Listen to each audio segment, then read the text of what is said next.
제4강 하나님의 약속에 의한 믿음. 우리는 믿음의 본질을 생각하고 있습니다.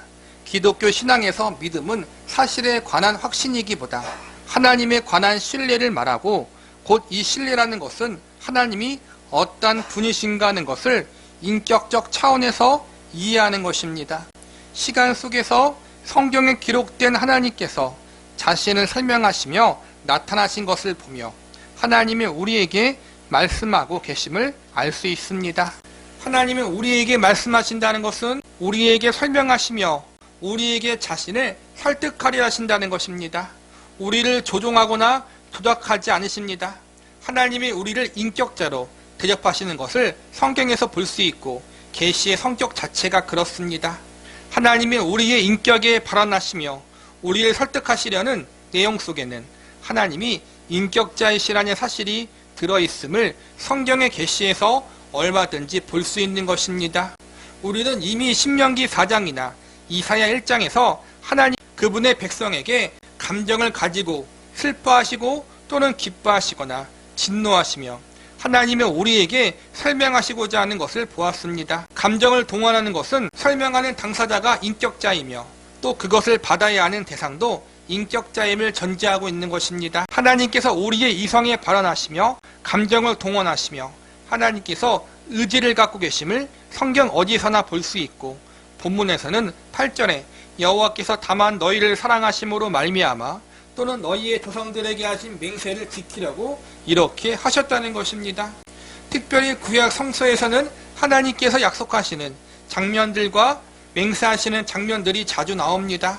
아브라함을 불러내실 때에도 아브라함에게 내가 너로 큰 민족을 이루고 또 복의 근원이 되게 할지라라고 약속하십니다. 하나님이 약속하시고 하나님이 자신의 이름을 걸고 맹세하시는 그런 장면들이 아주 크게 부각되어 있는데, 약속이나 맹세를 한다는 것은 그 약속하는 이가 혹은 맹세하는 이가 자신의 신실함을 믿을 만한 상대에게 전달하는 것이며 의지를 전달하는 한 표현입니다. 우리가 전인이라고 할 때 그것을 인격을 지, 정, 의로 나눈 것입니다. 지성과 감정과 의지로 나누는데, 우리는 신앙 문제에 있어서 감동, 감정, 깨우침만으로 가는 것은 신앙을 책임져야 할 부분과 신앙인이 된 인격자로서 가지는 책임의 부분을 간과하는 것입니다. 이것은 모두 하나님이 우리를 향하여 가지시는 뜻과 계획을 하나님이 어떻게 신실하게 그리고 열심히 책임을 지고 이루시는가 하는 부분들에 대해 별로 소개받지 못한 탓이 아닌가 싶습니다. 성경 말씀을 통해서 우리가 믿는 하나님이 어떠한 분이신가에 대해서 배우잖아요. 하나님이 어떠한 분이신가, 그분의 속성과 특성에 대해서 배울 때 대표적인 게 전지전능하신 하나님, 그렇죠? 창조의 하나님, 그런 부분들을 배우잖아요. 권능에 대한 외적인 부분. 그런데 그게 다가 아니라 하나님은 창조의 신, 전지전능한 신은, 그거에 대한 신은 다른 종교에도 갖고 있는 그 신의 특성인 것 같아요. 근데 하나님, 성경에 나오는 그 하나님의 독특성은 뭐냐? 단순히 창조주, 전지전능하신 신으로만 나오는 것이 아니라 그분이 인격자로 나오시고, 그 인격자 신이 피조물인 우리를 사랑하사 인격으로 대해주신다는 게 다르다라는 거예요. 우리가 믿는 하나님이 인격자라는 사실을 잊을 때가 많아요. 그래서 우리는 다른 종교들과 다르게 하나님을 믿는 게 아니라 다른 종교들과 똑같이 하나님을 믿을 때가 많다라는 거예요. 단순히 대상만 바뀌었지. 대상이 바뀌는 게 제일 중요하긴 중요해요. 하나님께 충성하고 헌신하고 그분께 모든 걸 바치고 희생하고 열심을 내고, 그게 중요해요. 그런데 중요한 건 그러한 행위는 다른 종교에도 있고, 특히 이단들과 사이비들이 더 그것이 많아요. 쉽게 이야기해서 신천지나 여호와 증인이 우리보다 더 열심히 해요, 여러분. 더 충성돼요. 우리는 그들과 다른 게 뭐예요, 여러분? 인격자 하나님을 믿는다는 거예요. 인격자 하나님. 우리는 보통 인격적이다라는 말을 자주 쓰진 않지만, 정말 인격적인 사람, 성품이 좋은 사람을 만날 때 가끔 있잖아요. 많지는 않지만 하나님은 그것보다 더 인격자라는 거예요. 그걸 알고 신앙생활을 한다면 그런 것 같아요. 조금 신학적으로 교리적으로 좀 몰라도 이단에 빠지거나 사이비에 빠지지 않을 것 같아요. 최소한 그걸 안다면 하나님이 이상한 걸 시키지 않는다라는 거예요. 한마디로 이런 점이 우리에게 많이 부족하다. 인격자 하나님. 그래서 본문 구절을 보면 그런즉 너는 알라 오직 내 하나님 여호와는 하나님이시요 신실하신 하나님이시라고 하십니다. 하나님께서 이스라엘 백성에게 하나님이 어떤 분인가를 설명하실 때 하나님이 얼마나 높으신가, 하나님이 어떻게 온천하 만물의 주인이신가는 부분만을 말하지 않습니다. 하나님이 어떠한 권한을 갖고 있는가 보다는 하나님이 어떻게 자기 백성에 대하여 애정을 갖고 계시며 저들을 복된 곳으로 인도하시고 이 일을 위하여 간섭하시는 분이시며 그 간섭을 이루시기 위하여 신실하고도 열심 있게 책임을 지키시는가를 이스라엘 백성들에게 자꾸 설명하십니다. 신명기는 이스라엘 백성들이 40년 광야 생활을 마치고 이제 가나안 땅에 설 수 있었던 것은 이스라엘 너희가 복을 받을 짓을 해서가 아니라 하나님이 이스라엘 백성들의 선조들에게 약속하신 것을 지키기 위해 여기까지 인도하셨다는 것을 말합니다. 하나님의 신실하심과 믿을 만한 분이라는 것이 훨씬 강조되어 있고 하나님이 어떻게 대단한 능력 갖고 계시는가 하는 것은 그 뒤에 감추어져 있습니다. 우리는 하나님의 갖고 있는 힘, 하나님의 권세, 하나님의 지위 등을 이용해서 내 소원을 이루려는 데 써먹으려고 할 뿐 하나님이 우리에게 무엇을 설명하시고 무엇을 납득시키시며 그래서 우리에게 무엇을 반응시키려고 하시는지에 대해서 거의 외면하고 있습니다. 따라서 우리의 믿음도 거의 주술이 되고 있습니다. 정말 이런 게 저도 마찬가지지만 저도 뭐 신앙생활을 오래 한 건 아니지만 뒤돌아보건대 신앙생활과 주술, 샤머니즘, 무속신앙이죠. 솔직히 이야기하자면 참 그렇게 신앙생활을 했던 것들이 많았던 것 같아요. 솔직히 인정하면 지금 바라보는 건데 성경에 나온 대로 하나님을 바르게 섬기는 것이 아니라 그냥 무속신앙처럼 믿었던 거예요. 대상만 바뀐 거지. 어릴 때는 대상이 바뀌는 게 중요하다고 배웠어요. 그렇죠? 잘못된 수상신을 섬기다가 하나님을 섬기는데 수상신을 섬겼던 그 무속신앙, 그런 신앙이 하나님을 향한 것, 그 자체가 중요하다. 틀린 건 아닌데 대상만 바뀌는 것이 중요한 것이 아니라 바뀐 대상에 대한 하나님을 바르게 섬기는 것도 중요하더라고요. 정말 그게. 어떻게 해서든지 자신의 소원을 이루기 위해서 때를 쓰는 방법으로 되어 있습니다. 하나님이 우리에게 찾아오셔서 무엇을 우리에게 가르치려고 하시는가에 대한 이해가 없으면 하나님이 그 일을 위하여 어떻게 진심과 성실함과 노력을 동원하고 있는가에 대해서 문의안이 되어 있습니다. 이것을 알아야 하나님에 대한 믿음이 생깁니다. 바른 믿음을 이야기하는 거예요. 하나님을 위해서라면 그리고 하나님 편을 들은 것이라면 다른 것과는 도무지 바꿀 수 없다는 이런 인격적인 마음의 항목이 여기에서 나오게 됩니다. 이루어진 것을 보고 따지기 시작하면 그것은 이해관계일 뿐 믿음의 관계는 아닌 것입니다. 구약의 가장 굵은 신약 주제는 계약 혹은 언약입니다. 우리가 예수교, 장로교, 개혁주의 신학을, 개혁주의 교리를 따르는 교단이잖아요. 교회잖아요. 우리 교단과 교회가 믿는 가장 성경을 바라보는 가장 중요한 관점이 이거예요. 계약 혹은 언약 신학이라고 해요. 하나님이 태초부터 우리를 언약 가운데, 그분의 계약 가운데 우리를 부르셨다. 그런 관점에서 성경을 바라보거든요. 하나님께서 아담과 약속하시고 계약을 맺으십니다. 너는 선악과를 따먹지 말라. 이 말씀에는 그러면 복을 받고 하나님의 자녀로 영생을 누릴 것이고 그렇지 않으면 벌을 받는다라는 뜻이 포함되어 있습니다. 그러나 아담은 실패했습니다. 하나님은 노아와 약속을 맺으시고 아브라함과 약속하시고 이스라엘과 약속하십니다. 이런 일련의 하나님의 약속들은 계약신학 혹은 언약신학에서 가장 중요하게 다루는 구약의 신학적 주제가 됩니다. 그런데 이 약속을 하신다는 것이 얼마나 인격적인 묘사냐 하는 것입니다. 강제적인 것이 아니라는 거예요. 강제적인 힘을 동원해서 너 자꾸 내 말 안 들으면 죽여버릴 거야? 혼날 거야가 아니라 어떻게 우리를 설득하셨어요? 사랑으로 설득하셨다는 거예요. 이게 우리의 하나님이라는 거예요. 약속이란 것은 약속한 내용의 결과를 갖고 있지 않을 때 그 결과를 지금 보여줄 수 없는 상태에서 하는 것입니다. 내일 만나기로 약속을 하면 그 약속의 결과는 내일이 되어서야 압니다. 또 내가 너에게 무엇을 사주겠다고 하면 그 그것을 사주는 행위가 있어야 갖게 되는데, 약속이란 것은 언제나 그 전에 하는 것입니다. 약속은 약속하는 그 당사자와 그 약속의 대상 둘 사이에 실행되는 믿음의 전제가 되지 않으면 이루어질 수 없는 것입니다. 이 약속들을 보면 하나님이 어떤 분이시고 하나님이 인간을 어떻게 대접하시며 하나님이 무엇을 앞세워 우리에게 하나님을 이해시키려는가를 알게 됩니다. 창조주 하나님, 전능자 하나님이 굳이 지지리도 말 안 듣는 죄인된 우리에게 찾아와서 약속을 하자고 하실 필요가 없어요. 그렇잖아요. 어차피 우리는 약속을 깰 텐데, 아담처럼. 근데 왜 굳이 찾아와서 약속을 하자고 하시고 언약을 맺자고 하실까? 그리고 그 과정을 찾아보면은 너무나 그 사랑과 애정과 그 모든 마음이 담겨져 있다는 것을 성경을 통해 발견할 수 있다는 거예요. 아브라함에 대한 거네요. 이후에 여호와의 말씀이 환상 중에 아브라함에게 임하여 이르시되, 아브라함아 두려워하지 말라. 나는 내 방패요 너의 지극히 큰 상급이니라. 아브라함이 이르되, 주 여호와여 무엇을 내게 주시려 하나이까? 나는 자식이 없사오니 나의 상속자는 이 다메섹 사람 엘리에셀이니이다. 아브라함이 또 이르되, 주께서 내게 씨를 주지 아니하셨으니 내 집에 길린 자가 내 상속자가 될 것이니이다.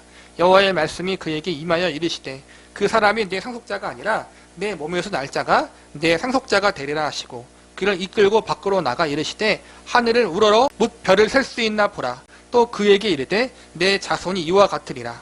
아브라함이 여호와를 믿음이 여호와께서 이를 그의 의로 여기시고, 또 그에게 이르시되, 나는 이 땅을 내게 주어 소유를 삼게 하려고 너를 갈대아인의 우르에서 이끌어 낸 여호와니라. 그가 이르되, 주 여호와여 내가 이 땅을 소유로 받을 것을 무엇으로 알리이까? 여호와께서 그에게 이르시되, 나를 위하여 3년 된 암소, 3년 된 암염소와 3년 된 승양과 산비둘기와 집비둘기 새끼를 가져올지니라. 아브라함이 그 모든 것을 가져다가 그 중간을 쪼개고 그 쪼갠 것을 마주대하여 놓고 그 새는 쪼개지 아니하였으며, 설개가 그 사체 위에 내릴 때에는 아브라함이 쫓았더라.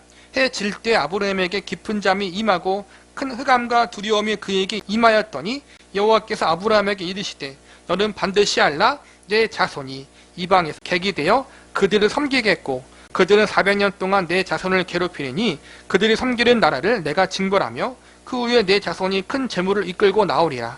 너는 장사하다가 평안히 조상에게로 돌아가 장사될 것이요 내 자손은 4대 만에 이 땅으로 돌아오리니 이는 아모리 족속의 죄악이 아직 가득 차지 아니함이니라 하시더니, 해가 져서 어두울 때 연기 나는 화로가 보이며 타는 횃불이 쪼갠 고기 사이로 지나더라. 하나님께서 아브라함에게 오셔서 하시는 약속은 내 자손이 하늘의 별과 같으리라입니다. 이 아브라함이 그렇게 될 줄을 내가 무엇으로 알 수 있습니까? 라고 말합니다. 다시 하나님께서 이러저러한 재물을 반으로 쪼개 놓으시라고 하신 다음에 캄캄한 어둠이 내리고 하나님께서 홀로 그 사이를 지나가십니다. 연기나는 풀무가 보이며 타는 횃불이 쪼갠 고기 사이를 지나가는 것은 하나님이 지나가시는 것을 상징합니다. 고대 사회에서는 맹세의 습관으로 계약을 맺은 쌍방 간의 계약을 위반한 자는 어떠한 벌을 받으라는 뜻으로 신 앞에 맹세하며 재물을 쪼개놓고 계약 당사자 둘이 걸어가도록 되어 있습니다. 그것은 계약을 어긴 자는 이렇게 갈라져도 좋다는 약속입니다. 재물을 반으로 쪼개서 왼쪽 오른쪽에 놓고 그 사이에 이제는 계약하는 당사자가 지나간다라는 거예요. 그리고 그 의미는 우리가 이 약속을 언약을 지키지 않으면 반으로 쪼개진 이 동물처럼 그렇게 저주받을 것이다라는 의미가 담겨 있는데, 이것을 지금 하나님이 하고 있다라는 거예요. 그런데 중요한 것은 그 쪼개진 사이를 아브라함과 하나님이 같이 간 것이 아니라 하나님 혼자 지나간다라는 거예요. 이건 뭘 뜻하는 걸까요? 볼게요. 그런데 하나님께서 만약 이 약속을 어기면 내가 갈라져도 좋다라고 말씀하시는 것입니다. 사실 하나님이 이런 표현을 하실 필요가 없습니다. 더 재밌는 것은 이 약속을 아브라함과 했는데 아브라함에게 걸어가라고 하지 않고 하나님 혼자 가십니다. 하나님의 일방적인 약속으로 혼자 하신 것입니다. 아브라함이 그렇게 해달라고 한 것이 아닙니다. 하나님이 하시든지 말든지 자유 아닙니까? 이 약속이 이루어지느냐 안 이루어지느냐 하는 결과보다 훨씬 중요한 초점은 약속을 하시고 그 약속을 이루시는 하나님은 도대체 어떤 분이냐에 초점이 있는 것입니다. 물론 하나님이 그 약속하신 것을 다 이루셔서 우리가 아브라함의 자손이 됐고 정말 하늘의 별과 같이 됐습니다. 그러나 정말 그 약속을 이루셨구나, 여기에 초점이 있는 것이 아닙니다. 약속을 이루시는 것은 하나님이 약속했으니 당연히 된 것이고, 중요한 것은 이 약속을 하신 하나님이 어떤 분이신가, 어떻게 우리를 대하시는가가 초점이라는 거예요. 아브라함의 자손을 하늘의 별같이 바다의 모래같이 만드시는 것보다 더 중요하신 것은 이것을 약속하심으로 하나님이 어떤 분이신가를 설명하는 것이 결과보다 더 우선하고 더 중요하며 하나님께서 의도하신 부분이라는 것입니다. 우리는 신앙 행위 속에서도 신앙이라는 것으로 얻어지는 결과를 더 중요하게 여길 뿐 신앙 자체의 가치는 모릅니다. 하박국 선지자가 의인은 믿음으로 말미암아 살리라 하며 만유의 3창을 한 이유가 여기에 있는 것입니다.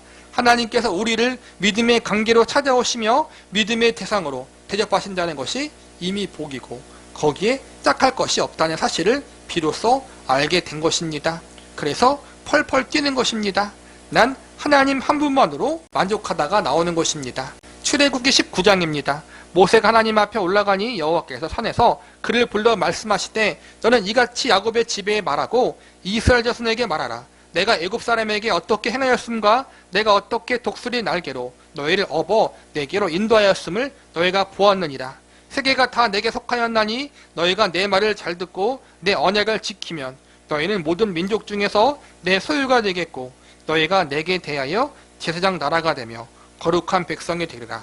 너는 이 말을 이스라엘 자손에게 전할지니라. 너희가 내 말을 들으면 너희는 내 백성이 되고 나는 너희 하나님이 될 것이요 너희가 내 말을 듣지 않으면 나는 너희를 벌하겠다 하시는 것은 구약에서 얼마든지 찾아볼 수 있는 하나님께서 이스라엘 백성을 향하여 하시는 발언입니다. 너희가 내 말을 듣고 내 명령을 따르면 너희는 내 백성이 되겠고 나는 너희 하나님이 되리라. 이것은 복을 주는 조건으로 제시하는 것이 아닙니다. 하나님은 아브라함에게 일방적으로 약속하시고 일방적으로 목적을 정하시고 계획을 세우시며 그것을 홀로 이루시는 분입니다. 그런데 왜 상대방을 보고 너는 이렇게 하면 너희는 내 백성이 되고 나는 너희 하나님이 되겠다라고 말씀하시는가 하면 그렇게 찾아오신 것의 궁극적인 목적이 이루어지는 다른 어떤 물질적인 것이나 보이는 어떠한 형상들이 아닌 너와 나 사이에서 내가 누구인지를 너가 알기 원한다가 목적이기 때문입니다. 성경 말씀을 우리가 바르게 잘 봐야 돼요. 구절만 보는 것이 아니라 전체적인 것을 봐야 된다는 거예요. 이 구절만 보면은 너희가 내 말을 잘 들으면 너희가 내 백성이 되고 내가 너희 하나님 되겠다. 조건부예요. 분명히 구절만 보면. 그런데 전체적인 맥락을 보세요. 지금 이스라엘 백성들이 애굽에서 나왔잖아요. 이미 하나님의 백성으로 부름받은 이후에 주신 말씀이라는 거예요. 조건부가 아니에요. 이미 나는 너의 하나님이다. 너희는 나의 백성이고 자녀다. 그 백성과 자녀답게 내 말을 따르고 순종하고 나아가라. 내가 너희를 어떻게 불렀는가를 알아라. 그렇게 말씀하시는 것으로 보아야 된다는 거예요.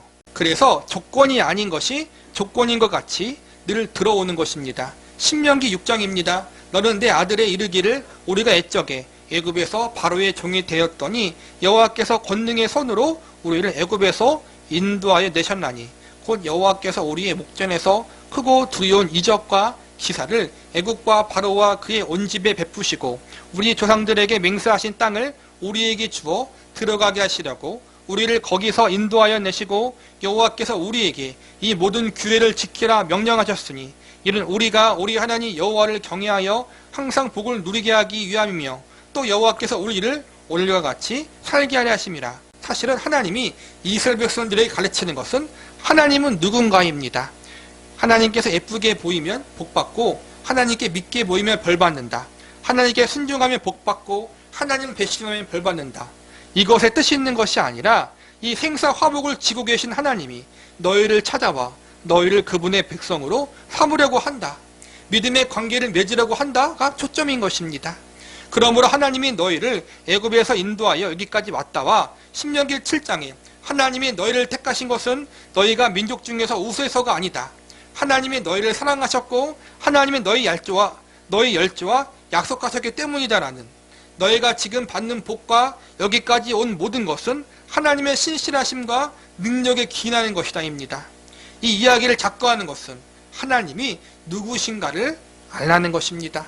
하나님이 얼마나 믿을 만한 분인가, 하나님이 어떻게 은혜와 긍휼과 자비의 하나님이 되시며 우리의 못난 것을 극복하고 다 덮으면서까지 찾아오시는 성실함과 그런 일에 어떻게 책임을 지시는가를 보라는 것입니다. 이것은 하나님이 우리를 믿음이라는 관계로 대우하사 자신을 우리에게 그렇게 알리시고 우리를 그런 관계에서 받아들이려고 하신다. 그래서 이런 일을 하고 계신다는 것을 말하기 위함입니다. 즉, 이 창조주 하나님, 전지전능한 하나님이 굳이 번거롭게 피조물인 우리와 계약과 언약을 맺으셔서 너희는 내 소유다, 내 백성이다, 이렇게 말씀하시면서 하나님의 말씀에 순종하기를 바라시는 것은 단순히 우리에게 그냥 복만 그냥 우리가 알고 있는 육적인 복이 아니라 더 좋은 것을 주시려는 아버지의 마음으로 그런 거라는 거예요. 우리가 하나님을 아버지라 부르잖아요. 본질적으로 우리의 모든 기도는 뭐예요? 하나님 아버지잖아요, 여러분. 그렇게 우리에게 다가오셨다는 거예요, 여러분. 하나님이. 우리는 믿음하면 어떤 배를 누르며 뭔가 튀어나오는 곳으로 생각합니다. 여기 하나님은 없습니다. 그래서 신앙이 엉망이 되는 것입니다. 응답되면 할렐루야 하고 안 되면 난리치고 하는데 모든 것으로 찾아오시는 하나님, 신실하심과 우리를 사랑하심과 우리를 복된 길로 인도하시려고 우리가 이해 못하여 말하는 망언을 감수하고 찾아오신 손길, 변함없으신 손길을 바라봐야 합니다. 그렇죠? 우리는 참 망언을 많이 해요. 하나님 앞에, 사람들 앞에. 그런데 그럼에도 불구하고 하나님이 우리를 사랑으로 포기하지 않으신다는 거예요. 우리가 자녀를 키워봐서 잘 알지 않습니까? 자녀에게 마귀할멈 소리 안 들으면 엄마가 아닙니다. 자녀들이 좋아하는 대로만 기를 수 없습니다. 죽지 않을 만큼 매를 들어야 하고 자녀에게 계모인가봐라는 의심을 사야 합니다. 근데 인간은 연약하기 때문에 자식에 대한 올바른 길을 모를 수도 있어요. 누가 볼 때는 이게 맞지만 또 자녀에겐 그게 합당하지 않을 수도 있어요. 우린 다 모르니까. 그러나 하나님은 그렇지 않다는 거예요. 아버지의 마음으로, 부모의 마음으로 우리가 가장 좋은 게 무엇인지 알고 계시는 분이란 말이에요. 그것을 포기하면 자녀를 버리게 됩니다. 이것은 의사가 환자를 치료할 때 환자가 아프다고 난리치는 것을 듣지 않은 것 같습니다. 화상 치료할 때 특히 그렇습니다. 화상을 입으면 피부가 쪼그라드는데 된 부위를 전부 벗겨내서 피를 내야 합니다. 피가 나야만 제대로 살이 나옵니다. 마취도 안 하고 살갗을 벗겨내야 하는데 이것이 얼마나 아프겠습니까? 환자가 사람 잡는다고 악을 쓰면서 마구 욕합니다. 자기 고쳐주는 줄을 모릅니다. 만약 의사가 그런 맘대로 해야 하고 내버려 두면 쪼그라든 피부를 갖고 평생 사는 것입니다. 그러면 나중에 후회합니다.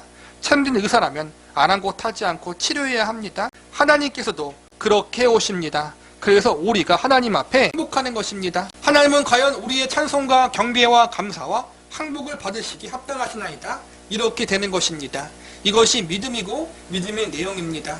높으시고 전능하신 그 하나님이 자비와 은혜와 긍휼과 사랑과 복주심으로 나를 대접하시고 내게 간섭하시고 나를 놓지 아니하시고 그분의 높으심과 그분의 능력과 그분의 안목의 수준까지 마침내 나를 안치고에 마셨다라는 것으로 하나님께 향한 항복이 있는 것입니다. 신명기 10장을 봅시다. 이스라엘아, 내 하나님 여호와께서 내게 요구하시는 것이 무엇이냐?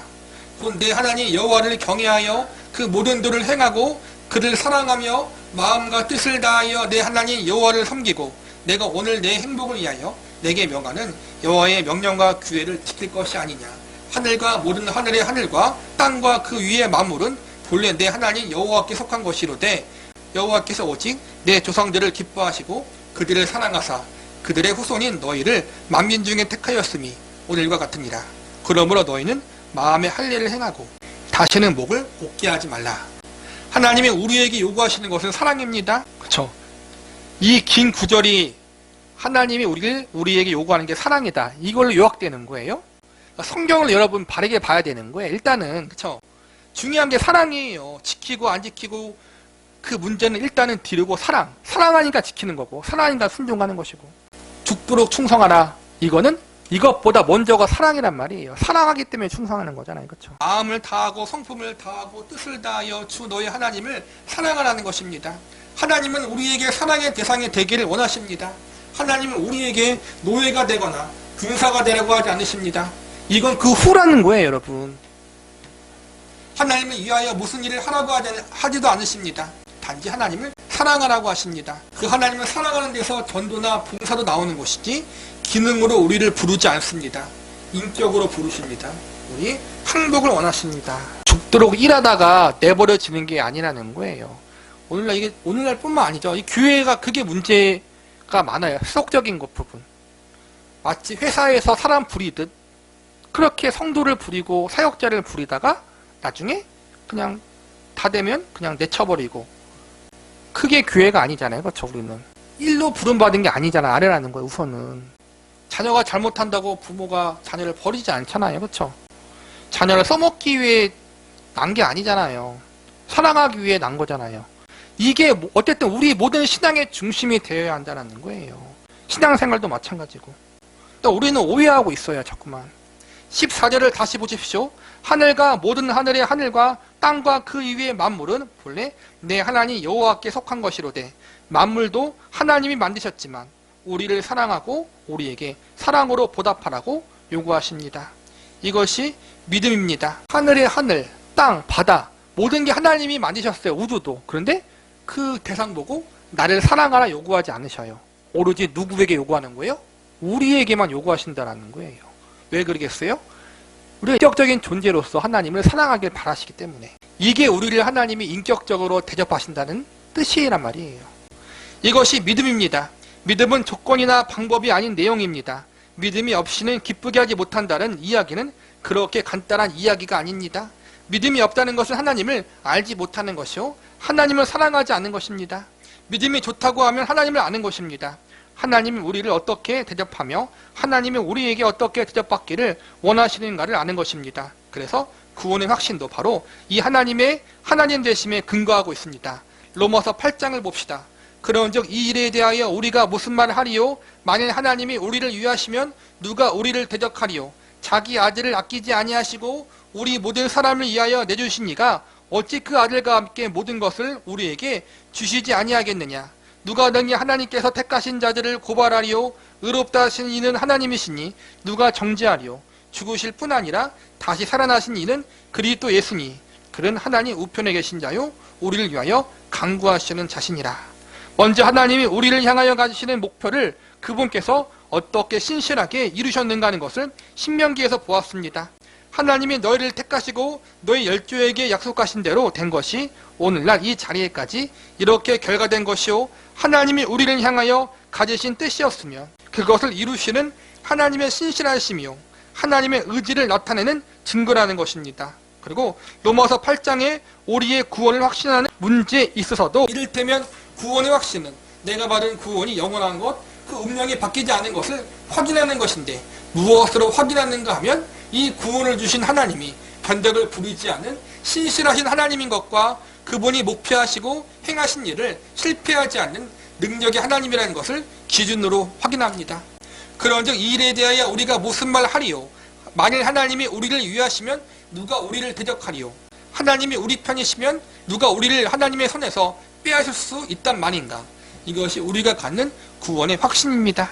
구원에 대한 믿음은 나를 향한 것이 아니라 하나님을 향한 거란 말이에요. 이해가셨죠? 자신의 경험과 확신을 근거로 하여 구원을 확신하는 것은 좋은 방법이 아닙니다. 우리는 어떤 날엔 신앙으로 기곤만장했다가 또 어떤 날엔 완전히 절망하는 때가 있습니다. 내가 정말 신자가 맞나? 그런 생각이 들 만큼 우리는 오락가락하고 신앙의 기복과 파고가 큽니다. 우리가 우리의 구원을 확신하는 것은 언제나 하나님의 신실하심과 영원하심과 그분의 신실하신 의지를 예수님을 통해서 볼 때예요. 정확히. 우리는 하나님의 창조물임에도 불구하고 하나님은 우리를 조종하지 않고 우리에게 찾아오셔서 말씀하시며 우리 때문에 슬퍼하시며 기뻐하시며 우리에게 세우신 목적과 목표를 이루시기 위해서 애쓰시며 책임지시며 능력을 동원하고 계십니다. 그렇게 해서 우리에게 하나님이 누구신가, 나에게 믿음을 요구하시는 하나님이 누구신가, 그 믿음을 요구하신다는 것이 무엇인가를 확인시키는 것입니다. 이 하나님은 믿을 만한 분이시다, 이 하나님을 나는 사랑하리라 하는 이 믿음과 사랑의 근거가 되는 하나님을 설명하고 있는 것입니다. 그래서 우리의 믿음은 방법이 아니며 수단이 아니며 조건이 아니며 이미 믿음은 우리 그리스도인들에게 내용인 것입니다. 믿음은 하나님을 아는 것이요 하나님을 사랑하는 것입니다. 믿음을 사랑과 알면서 분리해 사용하면 이 믿음은 리모컨으로 쓰는 것입니다. 믿음을 믿음이랍시고 스스로 앞세워 하나님 앞에 때를 쓰는 물건으로 만드는 것입니다. 그렇게 가면 하나님을 만날 틈이 없고 언제나 이에 타산을 따지기에 바빠집니다. 그런 것은 기독교 신앙이 아닙니다.